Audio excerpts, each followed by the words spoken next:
내가 여호와의 명령을 전하노라. 여호와께서 내게 이르시되 너는 내 아들이라. 오늘 내가 너를 낳았도다. 아멘. 예수님의 부활을 찬양하고 영광을 올려드립니다. 성경에서 다윗의 신학을 모르면 역사서를 이해할 수 없다라는 말을 제가 종종 드립니다. 다윗의 신학 가운데 기독론은요, 타의 추종을 불허할 정도로 정말 기독론에 있어서 다윗은 탁월함을 보여줍니다. 그 중에서도 예수님의 십자가와 부활의 신학, 십자가는 22장 메시아 고난시에 등장하고요. 또 부활의 신학은 2장 7절과 16장에 빛납니다. 그래서 재림의 신학까지 다 있어요. 그러니까 시편이 참 귀한 책이다 라고 말씀을 드리는 겁니다. 오늘 본문에 보니까 너는 내 아들이라. 오늘 내가 너를 낳았도다 해놓고 이 관주로 하나, 둘, 셋, 넷, 다섯, 여섯 개의 구절을 연결시킵니다. 이 본문과 깊이 관계가 되어 있다라고 하는 말씀입니다. 가장 먼저 로마서 1장 4절을 이렇게 기록하고 있습니다. 성결의 영으로는 죽은 자들 가운데서 부활하사 능력으로 하나님의 아들로 선포되셨다 써 있어요. 여기 아들과 너는 내 아들이라고 할 때 아들이 같은 아들입니다. 그 아들은 어떤 분이시란 얘기예요? 죽은 자들 가운데서 부활하셨다. 죽음에서 일어나셨다는 얘기입니다. 성결의 영으로 고린도후서 5장에 있는 말씀과 같이 성령께서 우리들의 부활도 보증해 주셨습니다. 이것이 우리의 소망입니다. 능력으로 하나님의 아들로 선포되셨으니 곧 우리 주 예수 그리스도나. 그러니까 예수님은 부활하신 것 역사적 사실입니다. 그로 말미암아 우리가 은혜와 사도의 직분을 받았다. 사도 바울이 직분을 받았고 우리들도 집사님, 권사님, 목회자로 또 권찰님으로 직분을 받은 것입니다. 누구를 위해서요? 그의 이름을 위하여 모든 이방인 중에서 믿어 순종하게 하나니 너희도 그들 중에서 예수 그리스도의 것으로 부르심을 받은 자니라. 하나님께서 우리를 선택하신 이유도 뭐예요? 복음을 위해서. 이 복음은 선지자들을 통하여 그의 아들에 관하여 성경에 미리 약속하신 것이다. 구약의 모든 선지자들이 누굴 얘기하는 거예요? 아들 되시는 예수님을 이야기하는 것입니다. 그래서 주변을 보면요, 어떤 분인가 예수님은 그 아들은 어떤 분이셨는가? 과연 태초부터 나는 그다 그랬어요. 태초부터 계신 분입니다. 예수님은 하나님이시라고요. 태초의 말씀이 계시니라. 이 말씀이 하나님과 함께 계셨으니 이 말씀은 곧 하나님이시니라. 태초 전부터 계셨던 하나님이시에요. 그가 태초에 하나님과 함께 계셨고 만물이 그로 말미암아 지은 바 되었으니 지은 것이 하나도 그가 없이는 된 것이 없느니라. 그 안에 생명이 있었으니 이 생명은 사람들의 빛이라 그래요. 이 빛을 받아야 비로소 역할을 감당할 수가 있습니다. 누구처럼요? 사도 바울과 같이 다메섹을 가는 길에 햇빛보다 더 밝은 빛을 받았어요. 빛을 받을 때 비로소 어둠에서 광명으로 나오더라 이거지. 말씀이 육신이 되어 우리 가운데 거하심에 우리가 그의 영광을 보니 아버지의 독생자의 영광이요 은혜와 진리가 충만하더라. 독생자 내 아들이라. 오늘 내가 너를 낳았도다. 독생자예요. 그 아들은 어떤 분이에요? 아들을 낳으니 이름을 예수라 하라. 이는 그가 자기 백성을 그들의 죄에서 구원할 자이심이라. 이 땅에 오신 것은요, 죄에서 구원하시기 위해서. 우리는 그 죄에 대한 파괴력을 무기력하게 보면서도 깨닫지 못합니다. 이게 뭐예요?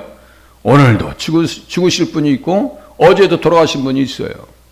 죄의 싹은 사망입니다.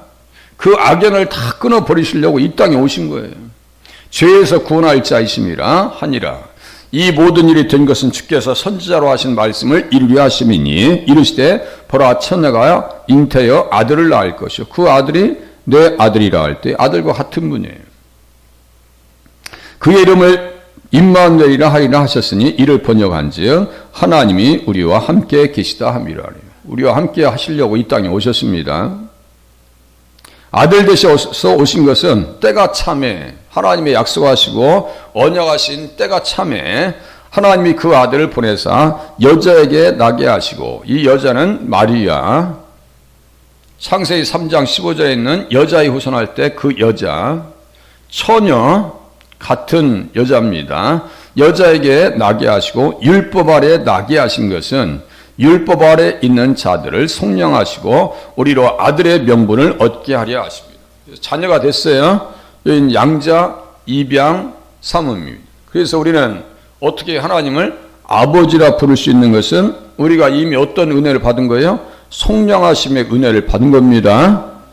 이것 앞에 감사하고 이런 사실 앞에 깨달아지고 하나님 앞에 자녀로서 어떻게 살아야 될 것인가에 대한 답을 성경에서 하나하나 찾아가는 거예요. 그게 믿음이죠. 보세요. 율법 아래, 저주 아래. 늘 말씀드리는 거지만 이것을 계속해서 깨닫고 또 깨달아야 돼요.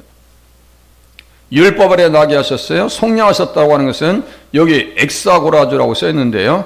아고라라고 하는 단어가 이 가운데 있어요. 이게 뭐예요? 시장입니다. 시장에 가서 사오셨다는 얘기예요. 그래서 구속하셨다, 샀다라고. 어디 가서 사셨어요? 시장, 세상에 가서 사오셨어요, 우리를. 그게 속량이라고 합니다. 그래서 아들의 명분이 됐어요. 무릇 율법 행위에 속한 자들은 저주 아래 있나니 기록된 바 누구든지 율법책에 기록된 대로 모든 일을 항상 행하지 아니하는 자는 저주 아래 있는 자라 하였습니다. 신명기 27장 26절 에발산의 저주 선포를 아멘으로 받았어요. 이스라엘 백성들은요. 거기에서도 뭘 얘기하는 거예요? 예수 안 믿으면 큰일 난다 이거예요. 예수 잃어버리면 큰일 난다는 얘기예요. 지게표를 옮겨서도 안 되고 우상을 섬겨서도 안 되고 부모님을 경휼히 여기서도 안 되고, 그 저주의 내용들을 쭉 읽어보면요, 우리에게 걸리지 않는 내용들이 별로 없어요. 거의 다 걸려버립니다. 그럼 뭐예요? 야, 큰일 났네. 예수 믿어야지. 그리스도께서 우리를 위하여 저주를 받은 바 되사 율법의 저주에서 우리를 속량하셨으니 기록된 바 나무 위에 달린 자마다 저주 아래 있는 자라 하였습니다. 이 말씀을 그대로, 그러니까 모세는 이렇게 글을 기록하면서 복음을 제시한 거지요. 율법을 통해서 저주받으라는 얘기가 아닙니다. 이것까지 깨달으셔야 돼요. 모세가 모세오경을 기록하면서 이 말씀을 갈라디아서 3장 13절 10절에 있는 말씀들을 사도 바울이 이해했다는 것은 모세도 이해했다는 거예요? 못했다는 거예요? 이 부분을 이해를 잘 하셔야 돼요. 그래서 모세오경이 복음이에요. 율법이 복음이라고 하는 등식이 나오는 겁니다. 잘 이해하세요. 그래서 사도 바울은 거듭나니까, 성령 충만하니까 율법에서도 무엇을 봤어요? 복음. 어떤 복음이요? 십자가의 복음을 봤다라고 하는 사실을 깨달으실 수 있기를 바랍니다. 똑같은 거예요. 갈라디아서에 쓰고 있는 사도 바울과 모세의 영은 같은 영이에요? 다른 영이에요? 같은 영입니다. 그래서 갈라디아서 3장 22절 제가 계속 강조하죠. 죄 아래, 율법 아래, 심판 아래, 법 아래, 저주 아래, 다 같은 말입니다. 그래서 모든 것을 죄 아래 가두셨어요. 모든 인생들을 죄 아래 가뒀다고요. 이는 예수 그리스도를 믿음으로 말미암는 약속을 믿는 자들에게 주려 하십니다. 그러니까 믿음 아니고서는 율법 아래, 죄 아래, 저주 아래서 심판 아래서 살 수 있는 길이 없습니다. 우리에게 믿음을 선물로 허락해 주셔서 십자가의 복음과 부활의 복음을 듣게 하신 사실 앞에 감사하실 수 있기를 바랍니다. 감사하셔야 돼요. 이는 모든 입을 막고 온 세상으로 하나님의 심판 아래 있게 하려 함이라. 그런데 거듭나기 전까지는요, 죄 아래 있다고 하는 사실을 깨닫지 못합니다. 자기 잘난 맛에 살고요. 네. 젊어서 그냥 철없이 살고요. 나이 든다고 해서도 예수를 믿지 아니하면, 온전한 믿음을 갖지 아니하면 철들지 못합니다. 예수님 안에서 깨달을 수가 없어요. 심판 아래 있다는 사실을 깨닫지 못합니다. 그래서 거듭나면 주님 앞에 살아나면 죄가 너희를 주장하지 못하리니 이렇게 되게 만들어야 된다는 얘기예요. 이는 너희가 법 아래 있지 아니하고 은혜 아래에 있습니다. 그런즉 어찌하리요 우리가 법 아래 있지 아니하고 은혜 아래 있으니 죄를 지으리요 그럴 수 없느니라. 그러니까 뭐라 했어요? 죄는 불법이라고 말씀드렸고, 불법이라고 할 때 죄라고 하는 것은 십계명을 통해서 조명해 봐야 된다. 제가 구석사 성경신학 연구원에 며칠 전에 다녀왔잖아요. 어떤 목사님께서 가르치는 부부를 문제를 얘기하시네요. 그래서 목사님 이걸 어떻게 하면 좋아요? 바람 나가지고 가정이 다 깨지게 생겼어요. 그것도 믿는 사람들끼리 바람 났어요. 같은 사무실에서. 그래서 제가 항상 말씀드리잖아요. 십계명을 가지고 자신을 분별하고 타인을 분별하지 아니하면 그걸 깨달을 수가 없습니다. 급선무가 뭐예요? 우리가 하나님 말씀을 지키게 해달라고 기도하는 것이 급선무라니까요. 하나님 고쳐주세요. 사업장 잘 되게 해주세요. 자녀 입학하게 해주시옵소서. 직장 구하게 해주세요. 이 기도보다 우선순위가 뭐예요? 하나님의 말씀을 지키게 해달라는 기도가 우선순위인 줄로 깨달으시길 바랍니다. 그분도 직분자예요. 제가 보니까 다 직분자들이요. 그러니까 끌려가는 거예요. 왜 그럴까요? 영을 분별하지 못하기 때문입니다. 어찌 우리가 어떻게 해요? 법 아래 있지 아니하고 은혜 아래 있으니 죄를 지으리요. 평생 동안 주일 성수 문제, 사기를 당해서도 안 되고 사기를 쳐서도 안 됩니다. 거짓된 삶에서 자유하게 해달라고 몸부림치면서 기도하셔야 됩니다. 우리를 은혜 아래로 초청해 주셨어요. 어떻게 해요? 예수님 부활하셔서 십자가에 달리셔서 죄를 청산해 주셨어요. 그러면 이제 본문과 관계되어서 성경을 풀어가는지 보시자고요. 우리도 조상들에게 주신 약속을 너희에게 전파하노니 곧 하나님이 예수를 일으키사, 여기 일으키셨다는 말에서 아나스타시스라고는 부활의 단어가 나옵니다. 일으키셨어요. 어디에서 일으키셨어요? 죽음에서 일으키셨습니다. 여기 일으키셨다는 단어 양쪽을 놓고 어떤 말씀을 인용하는지 보세요. 우리 자녀들에게 이 약속을 이루게 하셨다 함이라. 시편 둘째 편에 기록한 바와 같이 너는 내 아들이라. 똑같아요. 지금 사도 바울이 어디 가세요? 안디옥 교회 가서 설교하면서 예수님의 십자가와 부활의 신앙을 증거합니다. 13장 27절에서는 너희가 안식일마다 외우는 바 하나님의 말씀을 알지 못하니까 예수님을 정죄했잖아. 이게 문제라고요. 어제 제가 말씀드렸어요. 지식의 문제, 지성의 문제, 하나님의 말씀 한 기절 한 기절을 깊이 깨달을 수 있는 은혜. 모르니까 예수님을 정죄했다니까요. 모르니까 죄 가운데 들어가는 거예요. 모르니까 실수하는 거예요. 저도 이러한 일들 가운데 노출될 수 있기 때문에 늘 기도합니다. 늘 기도해요. 시편 둘째 편에 기록한 바와 같이 너는 내 아들이라 오늘 너를 낳았다 하셨고, 또 하나님께서 죽은 자 가운데서 그를 일으키사, 자, 일으키셨다는 말씀 그 사이에 시편 2장 7절을 인용했어요. 그러니까 이것은 어떤 신학이라고요? 다윗의 부활에 관한 신학이다. 기독론입니다. 다윗의 신학입니다. 또 다시 썩음을 당하지 않게 하실 것을 가르쳐 이르시되 내가 다윗의 거룩하고 미쁜 은사를 너희에게 주리라 하셨으며, 이 말씀도 이사야서 55장 3절을 인용했는데, 이사야가 다윗을 인용하는 것은, 다윗을 말하고 있는 것은 다윗의 신학에 영향을 받았다라고 하는 증거입니다. 다시요, 이사야 선지자가 다윗을 언급하고 있는 것은 다윗의 신학에 영향을 받았어야 안 받았어요? 받았습니다. 이것을 어떻게 또 이해했어요? 내가 다윗의 거룩하고 미쁜 은사를 너희에게 주리라 하셨으며, 이게 언약이라고 했어요. 언약. 이사야는 그래서 인용했어요. 이사야서 55장 3절.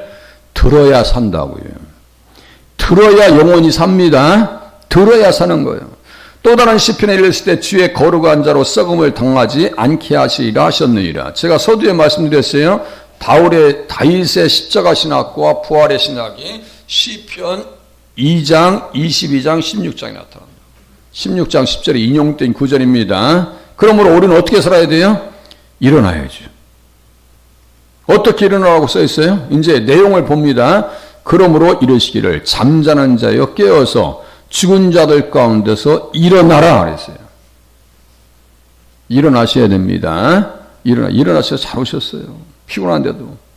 그리스도께서 너희에게 비추이시리라 하셨느니라. 그런즉 너희가 어떻게 행할지를 자세히 주의하여 지혜 없는 자 같이 하지 말고 오직 지혜 있는 자 같이 하여 세월을 아끼라. 여기 아끼라 엑사고라죠. 지금 딱 4번 등장한다 있어요. 여기 갈라디아서 3장, 여기 갈라디아서 3장, 여기 4절하고 10절, 13절, 딱 신약성경에 딱 4번 등장합니다. 이 말씀이 보세요.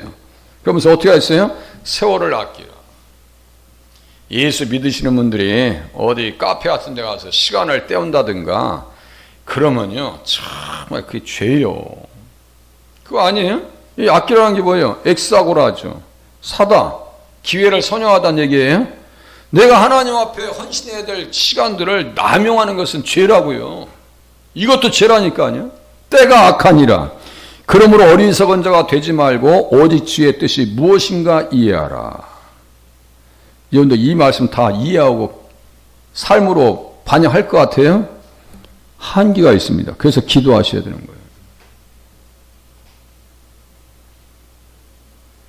일어나셔야 됩니다. 외인에게 대해서는 지혜로 행하여 세월을 아끼라. 웬만하면 만나는 사람들도 분별해서 만나실 수 있기를 바랍니다. 또 보세요. 우리에게 어떠한 전도 유망한 말씀이 있는지 보세요. 우리가 예수께서 죽으셨다가 다시 살아나심을 믿을진대. 부활입니다. 아니스테미에서 아나시스타시스라고 하는 단어가 나왔다 했어요. 부활. 일어나시는 거예요. 이걸 믿었어요. 이와 같이 예수 안에 자는 자들도 하나님이 그와 함께 데리고 오시리라. 다시 오신다는 얘기예요. 우리 몸의 부활이에요. 우리가 주의 말씀으로 너에게 이것을 말하노니 주께서 강림하실 때까지, 강림이 재림신앙입니다. 재림신앙, 파루시아라고 그래요. 우리 살아있는 자도 자는 자보다 결코 앞서지 못하리라. 주께서 호령과 천사장의 소리와 하나님의 나팔 소리로 친히 하늘로부터 강림하시리니 그리스도 안에서 죽은 자들이 먼저 일어나고, 또 아니스템이요, 일어난다고요. 죽은 자도 일어납니다. 그 후에 우리 살아남은 자들도 그들과 함께 구름 속으로 끌어올려 공중에서 주를 영접하게 하시리니 그리하여 우리가 항상 주와 함께 있으리라. 계시록 11장에 보면 두 증인에 대한 이야기가 나옵니다. 이리로 올라오라 라고 할 때 증인들이 구름 타고 올라갑니다. 같은 말입니다. 사도들은 그래서 같은 말을 해요. 그래서 그 말씀들을 잘 기억하면서 신앙생활을 하면 바른 길로 갈 수 있어요. 또 보세요. 그 예수님은 보세요. 예수님 어떤 분인가? 히브리서 1장 5절 너는 내 아들이라 오늘 내가 너를 낳았도다. 만유의 상속자입니다. 우리들도 상속자입니다. 상속자예요. 또 이는 하나님의 영광의 광채요 그 본체의 형상이시라. 그의 능력의 말씀으로 만물을 붙드시고 죄를 정결하게 하는 일을 하시고 지금도 기도하면서 하나님 앞에 죄에서 자유하게 얻게 하시는 은혜를 베푸신다라고 하는 사실을 깨달으면 맞습니다. 어제까지 이기셨고 오늘까지 이기셨고 오늘도 이기셔야 되고 내일도 이기셔야 되고 주님 오실 때까지 죄와 싸워서 승리하실 수 있기를 바랍니다. 높은 곳에 계신 지극히 크신 이의 우편에 앉으셨느니라. 제가 했죠. 우편에 앉으신 것도 히브리서 7장 24절쯤 나옵니다. 로마서 8장 34절쯤 나옵니다. 정적으로 앉아 계신 것이 아니라 동적으로 앉아 계십니다. 가장 대표적으로 하시는 게 뭐예요? 보좌 우편에서 우리를 위해서 하시는 일, 중보의 일을 하십니다. 중보의 일을 하십니다. 그런 천사보다 훨씬 뛰어남은 그들보다 더욱 아름다운 이름을 기업으로 얻으심이니 하나님께서 어느 때에 천사중 중에 누구에게 너는 내 아들이라 오늘 내가 너를 낳았다 하셨으며 또다시 나는 그에게 아버지가 되고 그런 데게 아들이 되리라 하셨느냐 이렇게 말씀하셨어요. 이건 뭐예요? 1장 5절에 있는 나는 그에게 아버지가 되고 그는 데게 아들이 되리라. 이 말씀이 어디에 써 있어요? 생각이 안 나시죠? 사무엘하 7장 11절에서 17절까지 메시아 계보 계시 언약의 구속사에 대한 말씀에서 이 말씀이 딱 등장합니다. 그러니까 다 예수님이에요. 다 예수님이에요. 그러니까 다윗은 여기에서 아들이 어떤 분이라고요? 너는 내 아들이라 오늘 내가 너를 낳았도다. 어떻게 발전되어져요? 예수님 부활하신다니까. 십자가에 달리신 예수님께서 부활하신다고. 그 예수님은 그 감격 가지고 성전에 들어가서 주의 가정이, 주의 집이 영원히 복을 받기를 원합니다 라고 하는 뜻은 어떤 뜻으로 이해할 수 있어요? 예수 잘 믿게 하시고, 예수님 십자가 의지하게 하시고, 예수님 오시는 날에 우리를 또 부활하길 원합니다. 그 신앙 아니겠습니까? 그래서 1장 6절에 보면 재림하시는 그 신앙이 또 나온다고요. 딱 5장 보세요. 그 예수님 어떤 분이에요? 다 다윗의 글이에요. 다윗의 글이라고요. 또한 이와 같이 그리스도께서 대제사장 되신다. 대제사장이에요. 스스로 영광을 취하심이 아니요 오직 말씀하시니가 그에게 이르시되 너는 내 아들이니 내가 오늘 너를 낳았다 하셨고, 또한 이와 같이 다른 데서 말씀하시되 내가 영원히 멜기세덱의 반세를 따르는 제사장이라 하셨으니, 이건 또 시편 110장.